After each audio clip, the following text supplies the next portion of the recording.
Hey guys, welcome back to Critical Flick. Today I'll be reviewing Nope. So Nope is the newest film from Jordon Peele, who obviously had the really successful Get Out and Us previously. And this movie I felt was going to be a little bit different. I was very excited for it, and I have to say, it doesn't disappoint. I will say right away that there are going to be some spoilers in this review, so if you don't want to know what happens or you haven't seen the movie yet, you can click off and come back later. And I do recommend that you go into this movie kind of blind because there's a lot of twists and turns, and one of the things that I think makes the movie really unique is the third act of the film. So Nope follows the story of a brother and sister who run a horse ranch, particularly like a horse wrangling ranch where they're training them for movies, and their family goes back to the early days of Hollywood when they were working with these horses.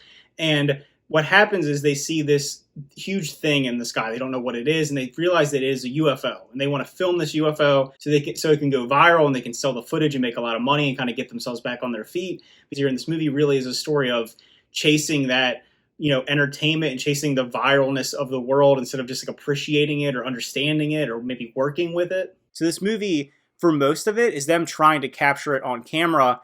And there's some really good comedic moments in this one. It's a lot more comedic, in my opinion, than Get Out or Us is. Maybe people like the seriousness of those movies, and those movies have a lot of social commentary. That's one of the reasons why they're so good. This one's a little more of your traditional blockbuster. It does still have those elements to it, some really high overarching themes, but I think it's a little more accessible in a way than those first two movies. There's also a parallel story that takes place at the same time as this story. It goes back to a show that took place in the 90s where you had a chimpanzee who was on the show called Gordy's Home, and the chimpanzee goes crazy in one moment and starts, tearing up people. He's killing people on the show, and it goes forward to kind of the future and the future of animal wrangling and kind of the contrast of those two things. Because as you see as the show goes along, there is almost like a theme park type little ranch that's right near their ranch. It's owned by Steven Yeun's character, who was a boy that was on that show with the ape. It's called Jupiter's Claim, and he's kind of trying to recapture his celebrity and make a successful business, but he still has flashbacks to when he was a kid and he was involved in that horrible incident involving that chimp.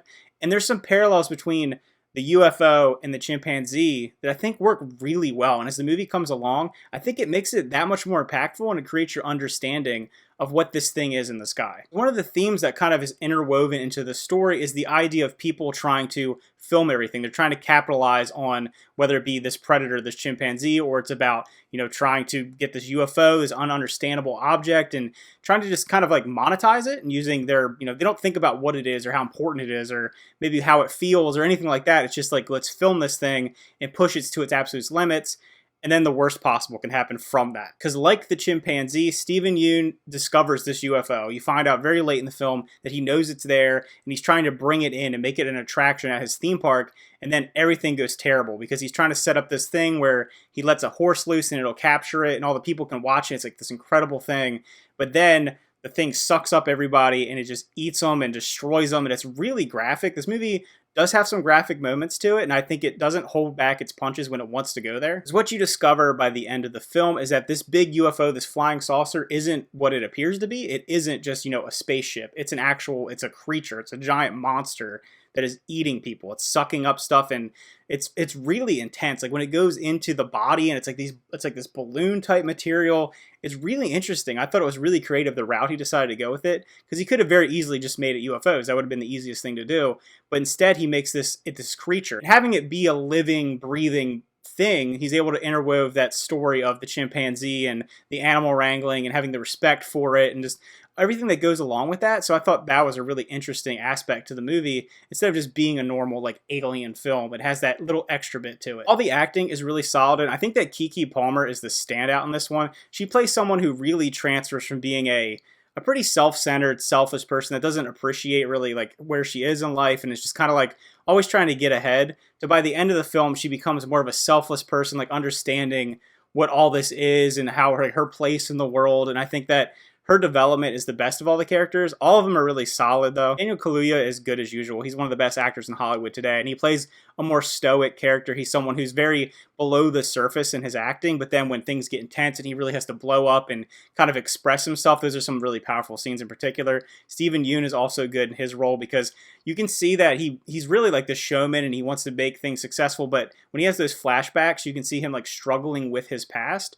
And like I said, the flashbacks to the chimpanzee and having that parallel with the current times and the alien, I think are what make this movie special for me. Cinematography is also really good in this movie because you have these large sweeping landscapes where you're having kind of this big creature come across the sky and it's inside the clouds, and it creates a really eerie atmosphere because while it's this wide expanse, you feel like you're totally vulnerable because there's like a big open field, and then you have this thing that can move silently and quickly through the sky. There's also some really intense scenes that take place at night. The sound design of this thing sucking up people and hearing them scream, or the horses being sucked up, and the sounds of terror and calamity, and then it's during a thunderstorm at one moment.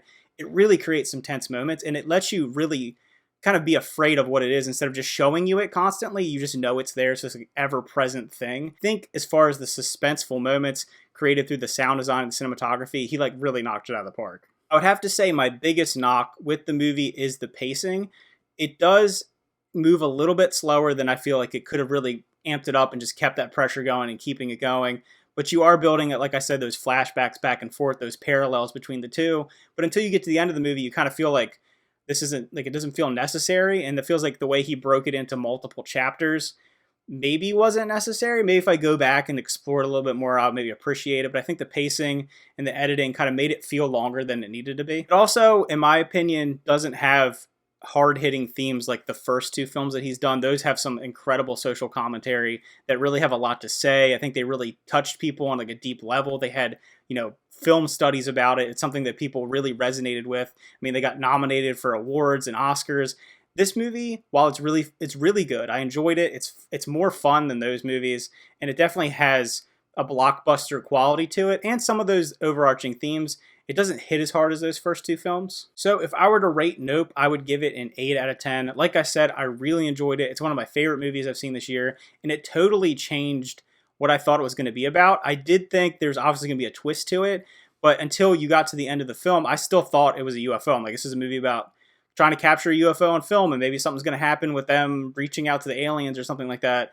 But then when it becomes this like monster movie by the end, it's totally different. Like I said, those parallels between that being a creature, like a living, breathing creature, the chimpanzee going through that experience, just kind of the parallels of that, and people being just constantly filming something. They constantly want to get stuff on film, go viral and be popular, and you got to stop and think about like what you're doing when you're doing that. So if you checked out Nope, let me know what you thought about in the comments down below. Did you like it as much as I did? Did you not like it? How does it compare to his other two films for you? And what are some of your theories? I feel like Jordan Peele always likes to leave like an opening to what his movies are about. He's gone on record saying is he wants people to be afraid of the unknown and leave it up to the audience to decide what everything means instead of just telling you what it means. So leave your theories and your thoughts in the comments down below. Remember to like and subscribe, and see you guys next time.